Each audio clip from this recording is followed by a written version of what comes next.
Welcome back, everybody. Welcome back. Welcome back. Welcome back. Welcome back. And obviously, I have a microphone in my hand, so I'm not really going to clap, but I'm actually excited to make this video today, guys, because I bought this microphone about 2 summers ago. And I haven't really done much with it because I don't have a MacBook. And I play the guitar and I have an electric drum set and I love to play along with songs and stuff like that. But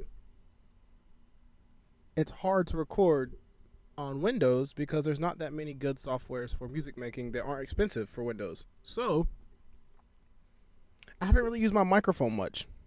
And I have a little dongle. And I bought it with a camera to pull pictures off of cameras and upload them to iPhone, iCloud, whatever. Well, I was on Shorts the other day, YouTube Shorts, and I just realized that I could plug my microphone in to the dongle and connect that to my phone. So now I have a microphone to use when I'm making these videos. So I think the microphone is going to be in all the videos to come. Obviously, it's not the best microphone. It's called Breathway or something like that. But it works pretty good. So I'm thankful why I bought it 2 years ago off Amazon. I think it was like no more than $45, maybe not even that much. But what's the video about today, guys? This is the video. The video today is about relationships. And it's weird because I've had many people in the past couple weeks ask me about relationships, and I'm not in a relationship, guys. I'm not the person that jumps in many relationships, and I don't even have many like close friend groups or friends. And I guess there's many reasons to that. I'm usually pretty busy. I work a lot. I go to school. I go to the gym a lot. I have a lot of passions, but I don't have a set primary friend group. I have like groups I hang out with occasionally. Right? I'm sorry. I'm having troubles because the postcard just keeps wanting to fall down. So, relationships take time to build, guys. The first point I want to make with this video is don't envy others for being in relationships. Don't envy others' friendships. And the key word here is envy. Don't envy them. Don't be jealous of them, guys. Don't wish you had something because someone else has it. Don't want it because others have it. Want it because it's something you want for yourself, right? And I think that's really important because oftentimes we get caught, especially at social media, is like, oh no, they have it, I need it too. Instead of I actually want it for myself because it has some form of value in my own life. Just because others have something, guys, doesn't mean it's necessarily a value to you. It's just something that could be valuable, right? I think it's more important to focus on the fact that there are certain things others need and there are certain things you need. And if you don't have it right now, it's probably not a need, right? I said probably. Second point I want to make, guys, is probably best if you're looking for a relationship to find yourself first. And I hate that cliche saying it's like, I'm focusing on myself. I'm focusing on myself. Because oftentimes when people say I'm focusing on myself, that's just a slang for the person I want hasn't came along yet. Or all the people who want me, I don't want. Or the one I want doesn't want me back. And so we play off as I'm focusing on myself, I'm self-improving first, which may also be true. And it may hold some substance, but at the same time, I would say that most people just use the focusing on myself as an excuse to why they're really not in a relationship.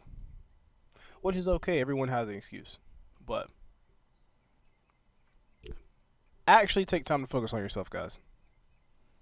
Focus on your purpose, your mission, spiritually, financially, physically, emotionally. You don't want to be a person who is only proficient at one or two of these areas of their life. And I hear all the time people who are looking for relationships, people who are in relationships, they say, "Oh, my partner or the guy I'm talking to or the woman I'm talking to, she has money, but she's a bad person," or they look good, but they're not patient, and they are verbally abusive, or they look good but they have bad morals, right? You don't want to have you don't want to pick someone. You don't want to be in a situation where you're with someone who only checks one or two boxes and the rest are question marks, right? Red flags, if you will. I think that's really important, that you don't settle. And I don't like to throw that word settle out there a lot, but you don't settle with someone, not for someone. You don't settle with someone that is only proficient at one or two areas in their life, that they're really not taking the time to be good at other areas. Because let's be honest, most of us are not innately born good at many of these skills. We're not born patient. We're not born attractive, right? We're not born with a lot of money. We're not born with a good rooted sense in religion, or we're not born with a hard work ethic, guys. These are things that you develop over time. And so these are also things that you have to put work into. And many people are good at one or two and don't have any of the other ones. And you really want to make sure that you get with someone who can check most of these boxes and are working on the other ones, right? Third thing I want to say about dating relationships, guys, is we've already talked about building yourself, having that relationship with yourself, right? Not envying others. The third thing I want to say is take the small relationships in your life, guys. The friends you have that you see rarely, maybe the little friend group that you might be a part of, or maybe it's a larger friend group. Take those relationships, guys and ladies. Maybe you go to church. I don't know. Maybe you're on a intramural sports team in college. Take those friendships and build upon those first before you get in a relationship. And I say that because oftentimes we're looking for someone to complete us, but we don't know how to treat others.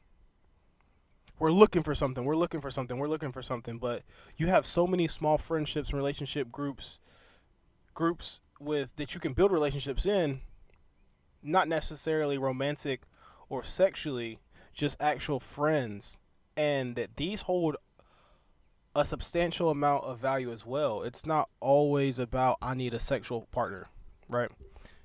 Although that is fun and exciting and stimulating to go chase and find new people and meet new people, you often overlook the people in your life that are really your core support group, the people who are there for you all the time.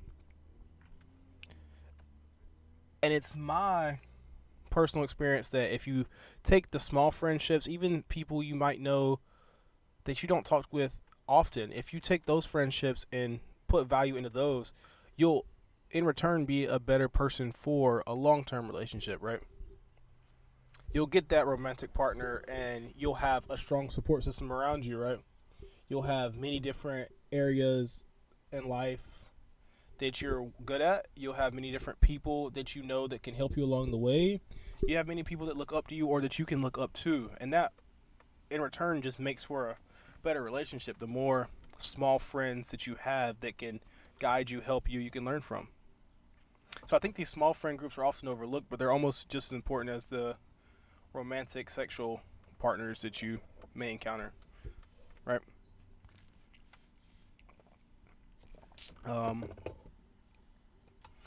Knowing yourself, guys. Knowing what you want is half the battle, but knowing what you don't want is the other half. And then there's also the element of getting what you want and accepting what you don't want, right? And now, just because you don't want it doesn't mean it's not necessary, and just because you get it doesn't mean it's good. But knowing what you can have and what you can't work with. What you can, what you can't work with, guys. People are asking for relationship advice, and mainly when they ask for relationship advice, they want to know, how do I get the girl, right? You want to know how you go get the girl. That's less important than how do you become someone that girls want. And it's a longer path, but in the end, you can meet higher quality people. You might not meet as many people, but you'll meet higher quality people. Becoming someone women want, you won't have to go and prove yourself. You don't have to go be a jester. You don't have to be the talk of the conversation. Your aura, your personality, your presence alone is enough to make women interested in you. Right? Oh, this guy's smart. This guy's funny. This guy's got goals. This person has, you know, a good relationship with his peers or his parents, or this other person gives a good reference to him. So maybe this is someone I can trust. Like these small friendships, these qualities about you to where you don't have to go chase. So becoming the person that people want is more important than going and getting what you want. And this doesn't mean be a yes man. This doesn't mean be a pushover. It means being someone people can look up to and respect. Because especially as a man, I believe that you should want in some way to lead your relationship. You don't want your woman to have to look up to other people. You should be the person she looks up to. Or at least at the minimum, you guys mutually respect each other. Right? At the minimum. That there's a equal balance. There's a equal pecking order, that you're not always in control, but we can work together to make decisions. And if that's not the minimum, is equality. If equality is not the minimum, then your relationship is doomed. It's bound to fail.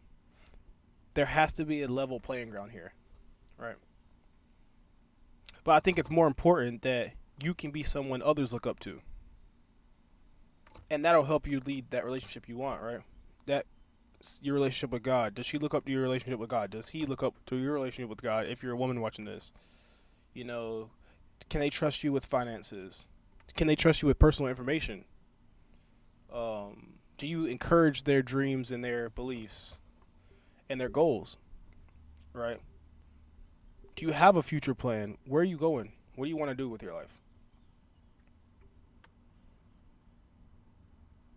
Right.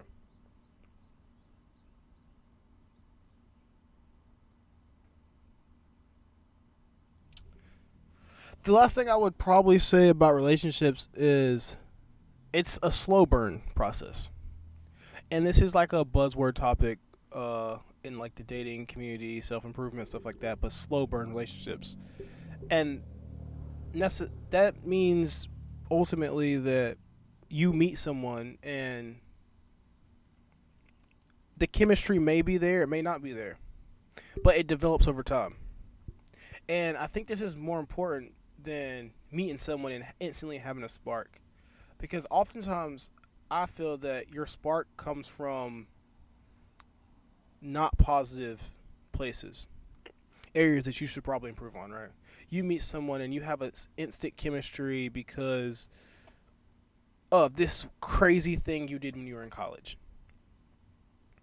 Or this one time you got stopped by the cops. Or I even see as a college student oftentimes that people only have relationships based off of the, I will say, sins they commit. Like, let's say smoking, drinking, sex, parties, chasing women. Most people's friendships are built off of these weird, not healthy actions. You can hang out with us because, oh, he's cool because he smokes and drinks like we do. Oh, you're cool because, you be at the parties, we see you. Like, it's not necessarily like you're cool because you make good decisions, and it's oftentimes the person that makes the best decision has the smallest friend groups. It's you can hang with us because you do the same shit we do. And so that's why I say slow burn relationships, because taking the time to actually evaluate people is a forgotten skill in this society. That everything is so quick now that we don't take the time to actually learn people.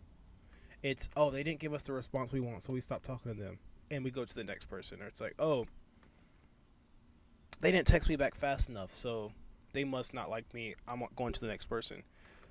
A lot of times, it's our own lack of patience that kills relationships. And so slow burn teaches you to take everything in slowly, evaluate people, Really figure out what you have and what you can work with, and how this person acts in certain situations, and how this person makes you feel, and what are their goals. It's easy to meet people and see that they're a fun person to be around, but just because they're fun doesn't mean they're people you need to be with, right?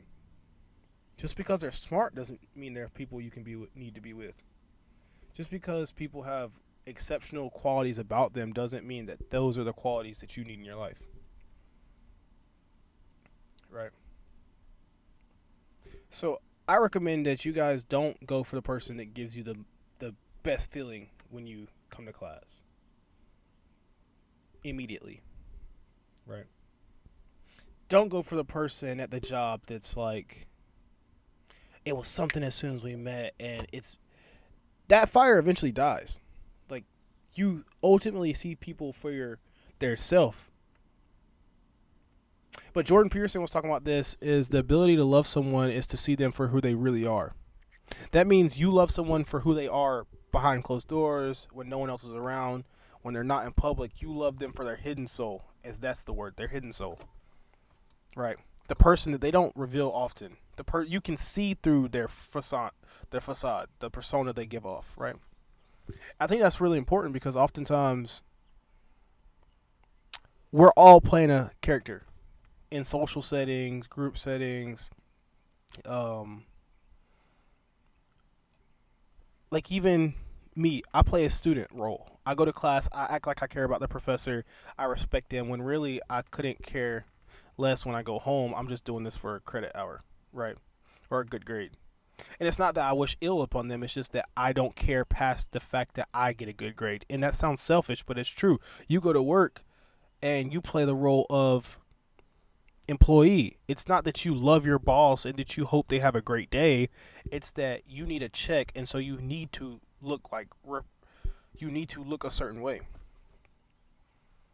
And so you have to see past people's hidden souls. You have to see into their mind, like, who are they really? Because I may give you a piece of me I want you to see, but oftentimes people give you what they want you to see. They don't give you who they really are. And that's why I think it's so important for that slow burn, is you need to really ask questions, dive deeper, have intimate conversations. And that's why I say take the small relationships that you have and build upon those, because oftentimes it's not the person that makes you feel the best, it's the person that is the most compatible with you. And that takes time to figure out. It takes time to find. People don't often give that information as openly as I give it to you guys. So the title of this video, guys, relationships take time. You guys want relationship advice? Relationships take time. Don't expect the best up front, and don't settle for what you're not worth. Take the time to find what you need, find what you want, find what's going to work for you. Like, subscribe, comment down below, guys. Thanks for watching.